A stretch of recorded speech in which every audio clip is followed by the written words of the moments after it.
Folks, there's growing demand for accountability following the release of the Durham report. It confirmed officials at the highest level of our government, including Obama, Biden, and the Democrat candidate Hillary, were all in on this DOJ FBI plot to launch an investigation into President Trump with zero evidence. Only a Hillary Clinton campaign slur is the basis of all of it. Let's bring in conservative Guy Reschenthaler, congressman from Pennsylvania, retired U.S. Navy JAG officer and chief House deputy whip. Congressman, great to see you, sir. It's been a while. I was interviewing your colleague, Roger Williams, on the radio show this morning. I pointed out Democrats can't hurt us if they don't get our money. Yet some of your colleagues in the House and in the Senate are happy to keep funding Joe Biden's Democrat lawlessness, from the border to an FBI that says there was evidence that Hillary broke the law, but they won't prosecute. But there was no evidence against Trump, so they launched this massive investigation anyway to undermine his administration.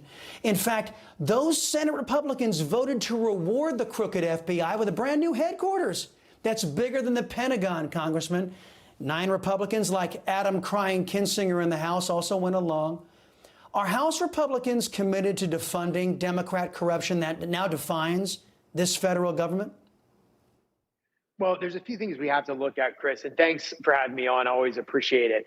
One thing we have to do is we have to make sure that there's accountability. Back in the 70s, the CIA was running around assassinating individuals, and we had robust oversight and investigation, and we reined in the CIA. We need to do the same thing with the FBI. We also could possibly look at taking the FBI. Remember, there's 5 divisions within the FBI.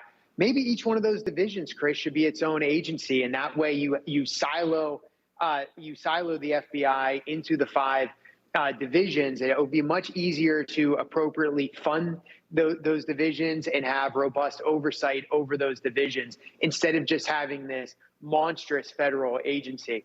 But getting back to funding, I think that we in Congress need to use the power of the purse to get actions. For example, if we're not getting subpoenaed information back, maybe the FBI doesn't get their new headquarters. Maybe with the Durham report, we just say, you know what, we're going to scrap the headquarters. There's tons of vacant office space here in Washington, D.C., because most of the unelected career bureaucrats, they're still working at home on Zoom, if they're working at all. Maybe they can just take one of these buildings that's unoccupied by these bureaucrats. That's an option.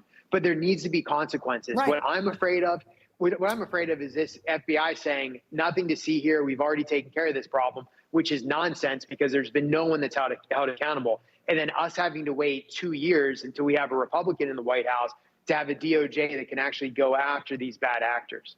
Right. Well, maybe Christopher Wray misses a paycheck or two until he decides to be more forthcoming with House oversight. Speaker McCarthy is promising accountability. He noted the biased press obsession with liars like George Santos, while they ignore confirmed liars like Adam Schiff. But Crossfire Hurricane was green-lighted by Obama and Biden. Will the House commit to haul Barack Obama in front of the country to answer for the revelations in the Durham report, since the Democrats created precedent in how they treated President Trump?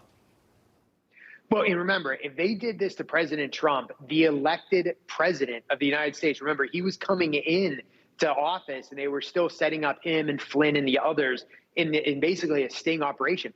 If the FBI can do this to an incoming president, imagine what they can do to your average American citizen. I mean, it's terrifying. And I know there's this narrative that, well, Trump is different. Trump is this lightning rod. No, Trump is just the representative of everyday Americans. He's not from the establishment. That's why all these unelected career bureaucrats, that's why the FBI, that's why the intelligence community, they all pitched in to help Hillary Clinton. And when that failed, they came back in 4 years and suppressed the Hunter Biden story. Remember, calling it Russian disinformation. You had that list of so-called experts in the intelligence committee saying that's Russian disinformation. They did everything they could to tank President Trump's re-election campaign. So we should be horrified at the power of these unelected career bureaucrats, the power of the swamp to go after people they consider outsiders. Well, they have no power without our money. Congressman Guy Reschenthaler, thank you, sir. Appreciate your good work.